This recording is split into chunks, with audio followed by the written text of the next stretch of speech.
Hey, what's up, YouTube? The HiFi Brothers are back. Yes, and today we're going to talk about the ultimate SVS Dolby Atmos setup. Let's get to it.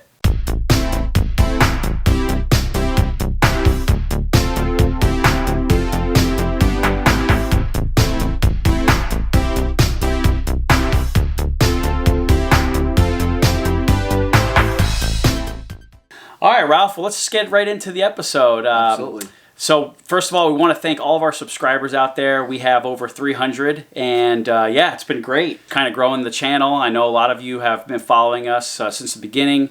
For those of you that are new to the HiFi Brothers channel, we cover things from, home theater setup, Sonos products, just some products that we typically will just go ahead and buy out with our money, and then we just give some reviews out there. Absolutely. For today's episode, since we haven't done a video in a long time, we kind of just wanted to update everybody on some changes that you made primarily. We'll get into some of the updates that I made in maybe a future video, but you've made a lot of changes to your SVS home theater setup. Go ahead and just talk about what you started with, and then now where your setup was before. So, when I first started, I started out with, the Ultra Bookshelves, and then the Ultra Center, and then I had some Prime Elevations, and then I had just one subwoofer, which is the SB3000. Playing around with that for a couple months, and I finally, broke in, and I was like, you know what, I need to get I want to get a better, more sound, higher quality. So I ended up getting the SVS Ultra Towers, and that I added more SVS elevation speakers. I have a true 5.2.6 setup right now. Yeah, it makes the sound insane. Cool. Yeah. So why don't we just do a quick tour around the room? Tell everybody what you currently have connected to your system. Okay. Yeah. Let's do it.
Cool. So Ralph, so the question I wanted to ask you is, since you had gone from the Ultra bookshelves, which I thought were amazing bookshelves, they sounded pretty phenomenal in your setup. You've had those for a while. Matching that with the SB3000, which is the SVS subwoofer that you have in your setup, I thought that those were a great pair. What do you feel like was missing from going from the bookshelf to the towers now that you have those? So the transition from the bookshelves from the towers was I actually get more mid-range. More mid-range. Now I got those two opposing 8-inch woofers, so that gives me more dynamics in the speaker, right?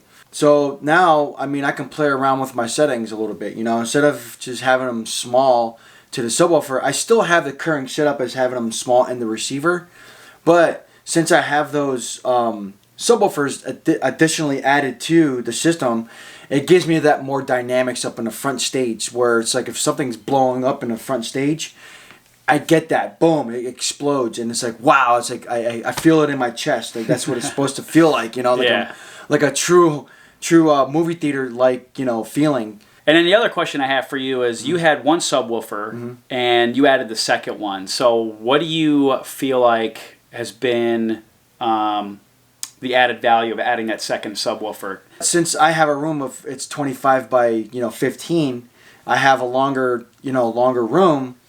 That second subwoofer does add more dynamics in the room, where it covers the other null areas, what you call it, in my room. So if you're sitting behind me or you're sitting beside me, you're going to get that coverage. My last question, I guess, is probably what, these questions are probably going to come up from some of our viewers out there is, why did you decide to mount the Prime Elevations the way you did? Because initially you just had them flush against the wall, yes. But now you have them on the ceiling kind of pointing downwards. So, talk about why you did that, and then kind of what your experience has been by having that kind of setup. So with the experience I had, if I have them flush against the wall, it was a good feeling. But I wasn't getting that sound to where it was like feeling like it was overhead. And I was like, the true way of doing a Dolby Atmos is having your speakers, in the ceiling, which I don't want to, put holes in my wall. Sure. So I ended up, mounting the elevation speakers, in the wall. Or not in the wall, but like, on the wall, on the ceiling, firing down. So now it gives me that presence of something's coming overhead, like a helicopter like flying over you. It's like, oh, wow, I really feel it now. Sure. And I mean, I think, it kind of makes sense because, for people that are looking into more of an in-ceiling setup, they do make those in-ceiling speakers where... Yeah. They sit flush to the ceiling, but then they're kind of angled down in a way to where it's pointing towards your sitting area or listening area. Right.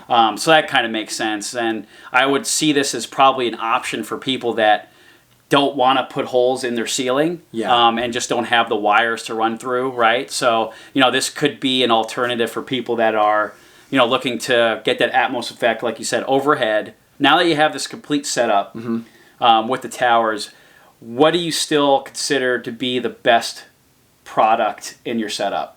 Even though I said that like the center channel speaker is still, holds its title, I think that the towers though, they bring you that more of a presence in the home theater, which is incredible. So yeah, I'm gonna have to give the crown to the towers now. Nice, awesome. Well, I guess as you continue to upgrade, we'll see if it holds it. Yeah, we want to thank everybody, for taking the time to watch this episode. Hopefully you found some of the information we shared about SVS products useful. So just make sure that you like and subscribe and hit that notification button. And as always, keep it hi-fi.